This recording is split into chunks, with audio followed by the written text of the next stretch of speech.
मेरे प्यारे कक्षा 9 के छात्रों, अब हम प्रश्नावली 13.7 कक्षा 9 की गणित का प्रश्न नंबर 5 हल करेंगे, जिसमें दिया गया है कि ऊपरी व्यास 3.5 मीटर वाले एक शंकु के आकार का एक गड्ढा 12 मीटर गहरा है। इसकी धारिता किलो लीटरों में कितनी होगी।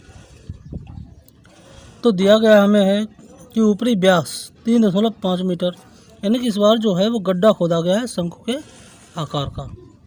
ठीक है, शंकु आकार गड्ढा खोदा गया है इस तरह से। ठीक है, ये शंकु आकार गड्ढा खोदा गया है।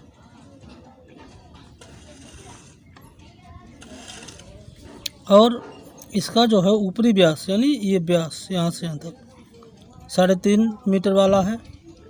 और इस गड्ढे की जो गहराई है, ये यहाँ से यहाँ तक की जो गहराई है वो 12 मीटर है। तो उसकी धारिता ज्ञात करनी, मतलब इसका आयतन ज्ञात करना। तो पहले जो चीज़ हमें दी गई है हम वो लिख लेते हैं। हमें क्या दिया गया है, यानी कि गड्ढे का व्यास। ठीक है, यानी कि गड्ढा जो है, गड्ढे का व्यास कितना दिया गया हमें है, 3.5 मीटर। जब व्यास 3.5 दिया गया तो त्रिज्या हमारी निकालनी पड़ेगी। तो त्रिज्या क्या हो जाएगी, तो त्रिज्या r बराबर त्रिज्या व्यास की आधी 3.5/2। यहाँ से क्या होगा,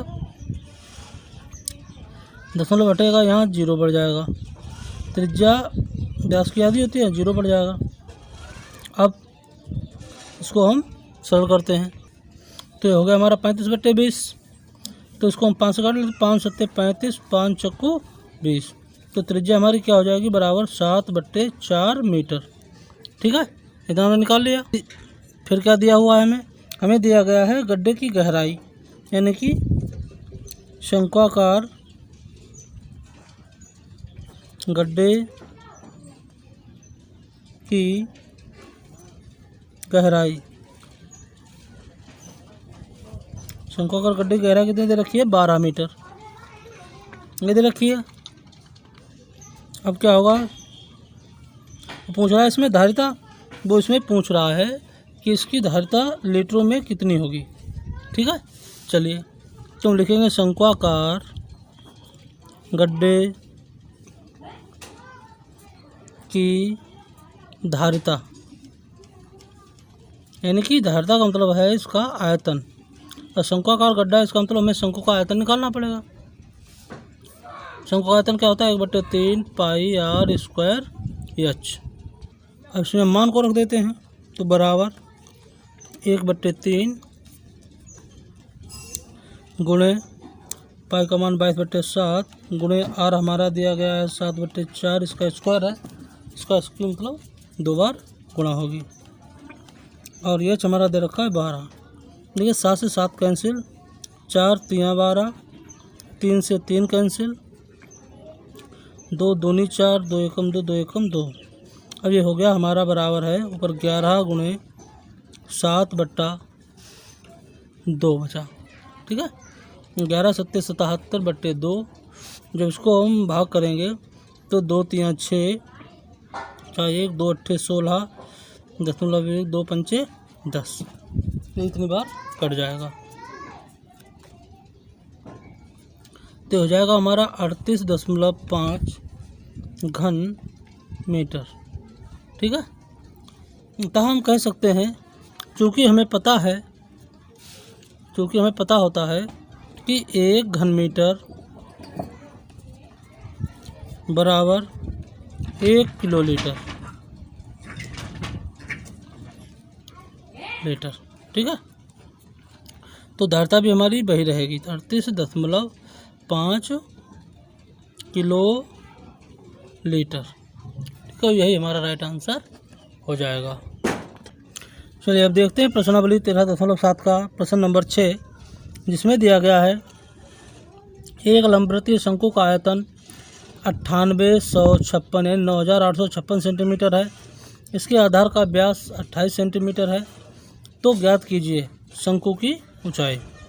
ठीक है। ये प्रश्न नंबर फर्स्ट हल करेंगे तो उसमें शंकु की ऊंचाई निकालेंगे, सेकेंड वाले में शंकु की तिर्यक ऊंचाई निकालेंगे और थर्ड वाले में शंकु का वक्रपृष्ठीय क्षेत्रफल निकालेंगे।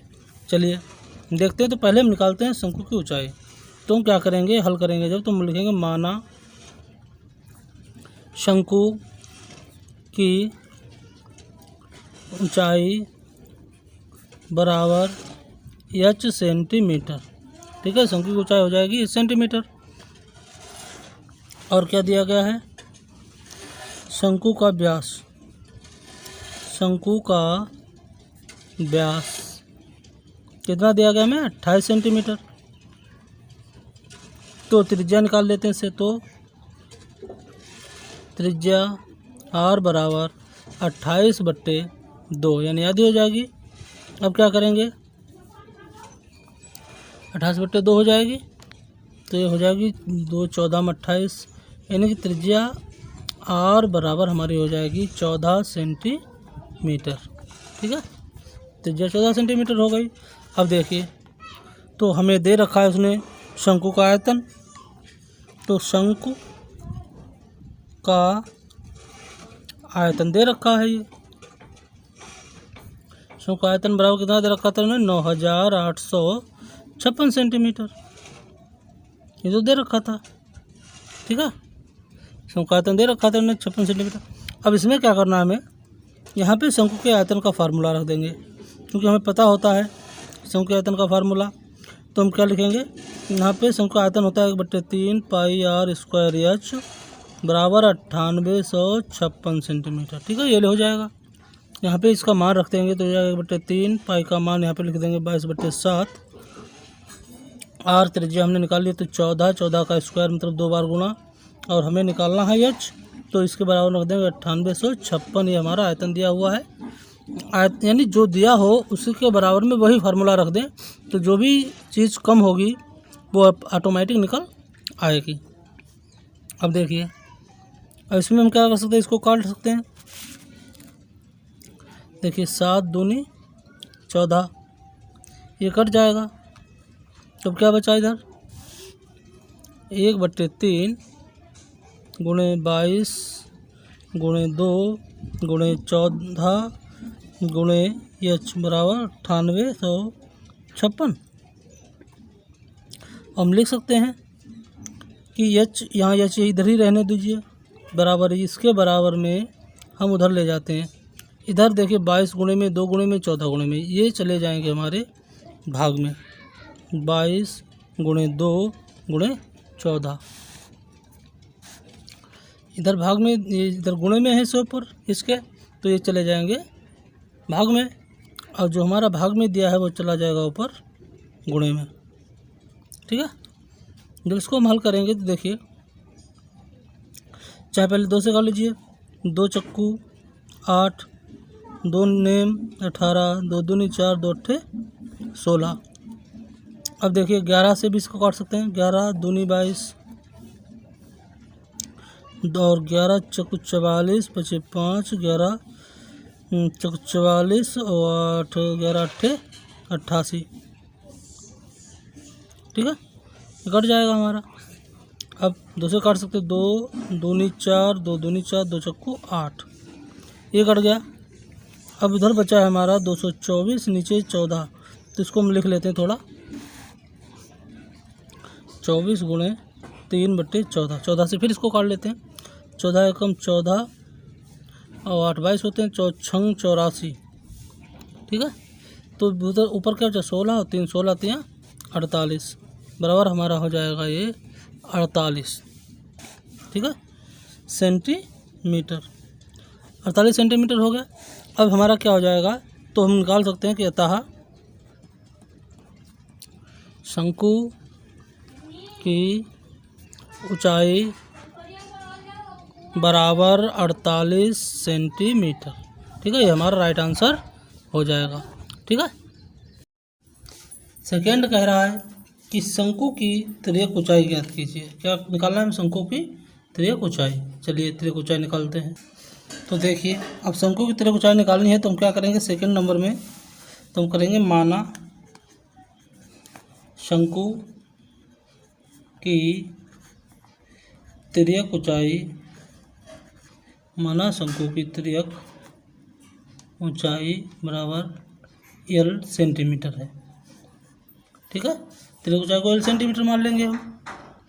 अब शंकु की तिर्यक ऊंचाई का सूत्र लिख देते हैं, क्योंकि हमें पहले से ही ऊंचाई पर निकल गई है, त्रिज्या पता है, तो हम क्या करेंगे, शंकु की तिर्यक ऊंचाई एल मान ली, तो हम क्या करेंगे कि यह तिर्यक ऊंचाई निकालनी है, तो तिर्यक ऊंचाई मतलब एल का स्क्वायर बराबर, इसको लिख सकते हैं H square plus R square, या फिर इसको हम रूट में भी लिख सकते हैं। इधर से अगर हम चाहेंगे तो ये जो है हमारा स्क्वायर हटेगा, यहाँ रूट चढ़ जाएगा, तो हम उतना ना करके इसको सिर्फ ऐसी साधारणता लिख लेते हैं।